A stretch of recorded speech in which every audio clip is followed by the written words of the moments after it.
Swords weren't the king of medieval combat. Most soldiers never even held one. The weapons that actually decided battles were cheaper, uglier, and far more brutal than anything Hollywood shows you. Forget the gleaming blades and elegant duels. Real medieval weapons were designed for one purpose: breaking bodies as efficiently as possible. Once you see what these tools actually did to human flesh and bone, every movie fight scene becomes absurd fantasy. You think swords dominated medieval battlefields because that's what every movie shows. Stand in a real medieval army and you'd see maybe one sword for every 50 men. The rest? Polearms, axes, hammers, weapons that actually won wars. A decent sword cost what a common soldier might earn in 6 months to a year of labor. That's not a weapon you hand to a conscripted farmer who might lose it in his first skirmish. Swords were status symbols, backup weapons for knights and wealthy men-at-arms who could afford quality steel and years of training to use them properly. You'd watch a knight draw his sword only after his primary weapon, usually a lance or poleaxe, was lost or broken. The sword was insurance, not the main tool. And the swords themselves weren't the thin, elegant blades you see on screen. Medieval arming swords were heavy, brutal instruments designed for cutting and thrusting against armored opponents. They weighed 2 to 4 pounds, with thick blades that could survive striking metal armor without shattering. The real workhorses of medieval combat were weapons that required minimal training and maximum impact. Spears, bills, halberds. These were the weapons that filled battlefields, clutched by terrified levies who'd trained for maybe a few weeks before being thrown into formation. A spear didn't require years of practice. You pointed the sharp end at the enemy and tried not to die. The tactical reality was simple. Reach mattered more than elegance. A man with a 12-foot spear could kill you before you got close enough to use your expensive sword. That's why pike formations dominated medieval and Renaissance warfare. Swords were for close-quarters fighting when everything else had failed, not the primary instrument of war Hollywood pretends they were. You'd stand on a battlefield watching a knight in full-plate armor laugh off sword strikes, then see a peasant with a warhammer turn that same knight into a twitching corpse with 3 solid hits. That's the brutal truth about armor. It defeated cutting weapons beautifully, but it couldn't disperse blunt force trauma. Warhammers, maces, morning stars, and poleaxes weren't crude barbarian weapons. They were sophisticated instruments of armor destruction. You'd watch a mace strike a helmet and see the metal dent inward. The knight inside wouldn't have visible wounds, just catastrophic brain trauma from his own helmet crushing his skull. Clean from the outside, devastating internally. The engineering was brilliant and horrifying. A warhammer typically had a weighted head, often with a spike on one side and a flat striking surface on the other. The spike concentrated force into a tiny point, punching through even quality plate armor. The flat side delivered massive blunt trauma, breaking bones even when the armor held. Total weight was usually 2 to 3 pounds, light enough to swing repeatedly, heavy enough to deliver crushing force. You'd see why these weapons were called can openers. A skilled man-at-arms with a poleaxe could methodically dismantle an armored knight, strike the helmet to disorient, hook the neck or leg with the axe blade to drag him down, finish with the hammer spike through a gap in the armor. Efficient, brutal, effective. Morning stars added another element. The spiked ball meant every strike could potentially pierce armor while also delivering blunt trauma. You'd watch one catch a knight's arm and see the spikes punch through mail underneath plate gaps, while the impact shattered the bone beneath. The victim would drop his weapon, arm useless, and then the real killing would begin. The psychological impact was worse than swords. You could see a sword coming, maybe parry or dodge, but a mace strike to your helmet, your world would explode into white light and ringing ears. You might not even see the second blow coming before you were on the ground, drowning in your own blood from internal hemorrhaging. Hollywood ignores polearms because they don't look cool. Stand on a real battlefield and you'd see these weapons everywhere, clutched by everyone from peasant levies to elite knights. Because polearms solved the fundamental problem of medieval combat: how to kill armored men from a safe distance. The variety was staggering. Spears, the simplest and oldest. Bills, agricultural tools turned weapons, with hooks for dragging cavalry off horses. Halberds, combining axe blade, spike and hook into one devastatingly versatile weapon. Glaives, partisans, vulges, each with specific tactical purposes. You'd need a manual just to identify them all, but the genius was universal. Reach plus leverage equals deadly force. A 10-foot pole weapon gave you massive mechanical advantage. You could generate tremendous power with relatively little strength. A peasant with a bill could hook a knight's leg and yank him off his horse. Once he was down, the same peasant could use the spike to punch through armor gaps. No years of training required, just basic technique and desperate survival instinct.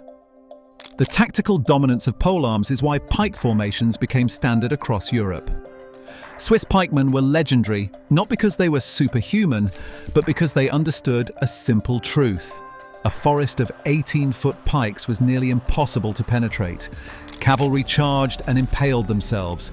Infantry with shorter weapons couldn't get close. Even other pike formations would engage in brutal pushing matches where the side that broke formation first died. You'd stand in a pike square and feel the weight of the weapon, 15 to 20 pounds of wood and steel, 18 feet long. Your job wasn't individual heroics, it was keeping your pike pointed outward, maintaining formation, and trusting the men beside you to do the same. Break formation and the entire square collapsed. Hold it and you were nearly invincible. The versatility made polearms irreplaceable. A halberd could hook a horseman, chop at armor, thrust like a spear, or bludgeon like a staff. You'd watch experienced soldiers switching techniques mid-fight, using different parts of the weapon for different targets. That adaptability meant one weapon could handle multiple combat scenarios: cavalry charges, armored infantry, unarmored opponents. Try doing that with a sword. You'd stand 200 yards from enemy lines and hear it before you saw it, a hissing sound like wind through grass, but wrong somehow. Then the sky would darken. Not a movie exaggeration. A real volley from a few hundred longbowmen could put thousands of arrows in the air simultaneously. You'd watch men raise shields, huddle together, and pray.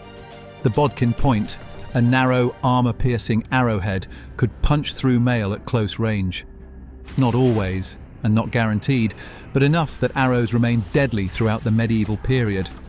You'd see a knight take an arrow through a gap in his armor, armpit, visor slit, joint, and watch him transform from an armored killing machine into a screaming, bleeding man in seconds.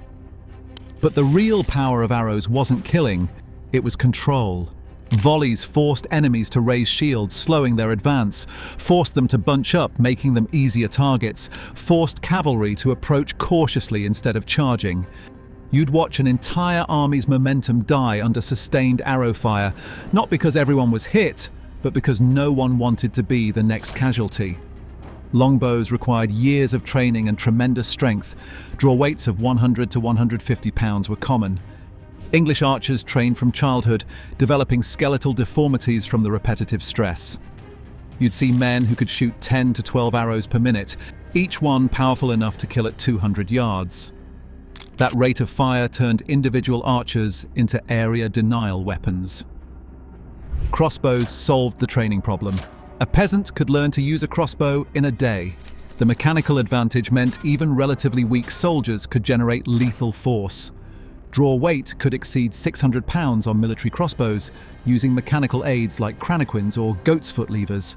The bolts were shorter and heavier than arrows, with incredible penetrating power at close range.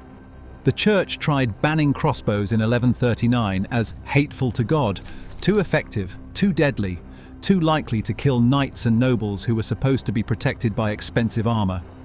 The ban failed completely, because ultimately, a weapon that let common soldiers kill armored nobility was too valuable to abandon for moral concerns.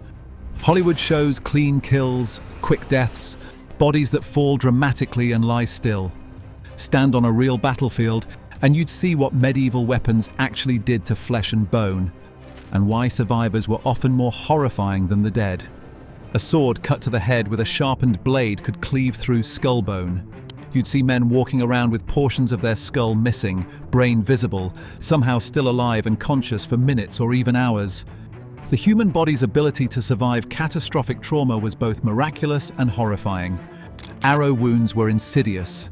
A bodkin point entering your body made a small hole going in, but the barbs meant pulling it out tore a much larger wound. Surgeons had to push arrows completely through bodies to remove them, causing additional trauma. You'd see men with arrow shafts sticking out of their torsos, broken off at the shaft, unable to be removed. They'd live for days with arrowheads inside them, dying slowly from infection.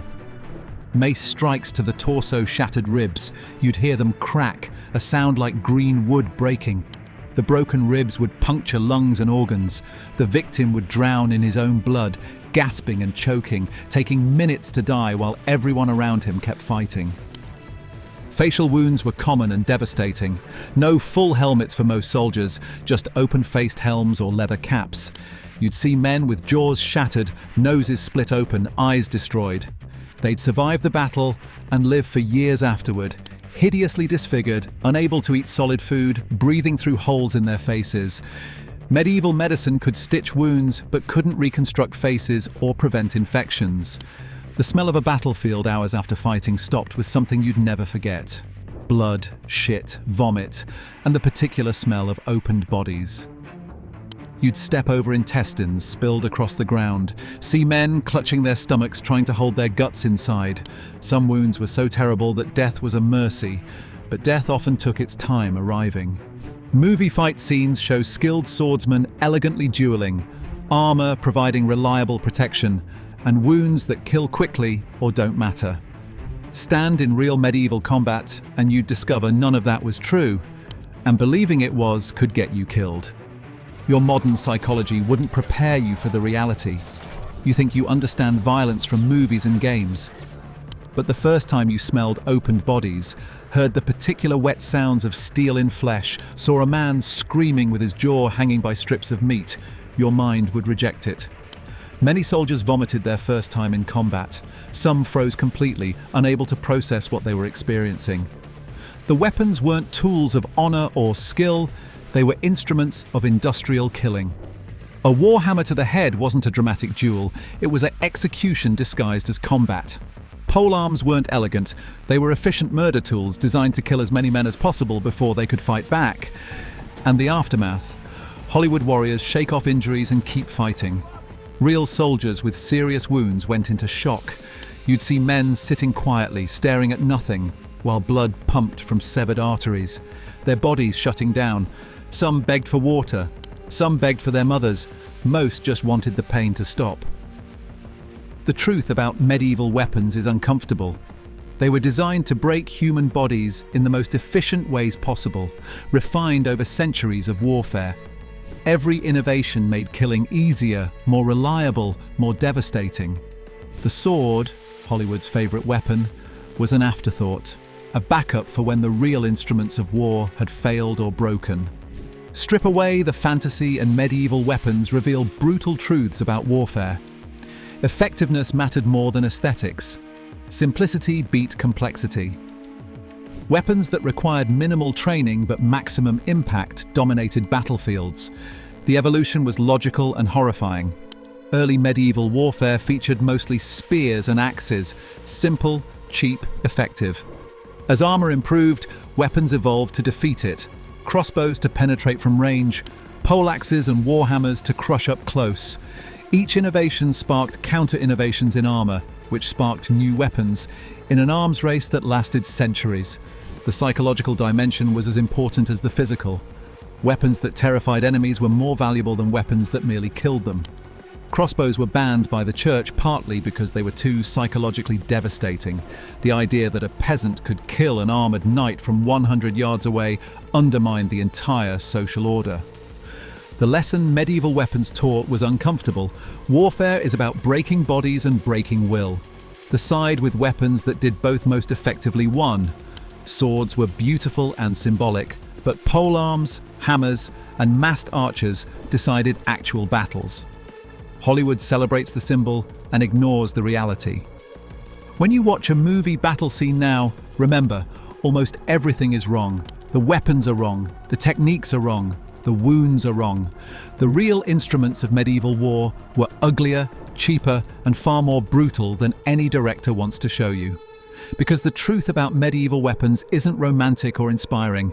It's a reminder that human beings have always been terrifyingly efficient at finding new ways to kill each other.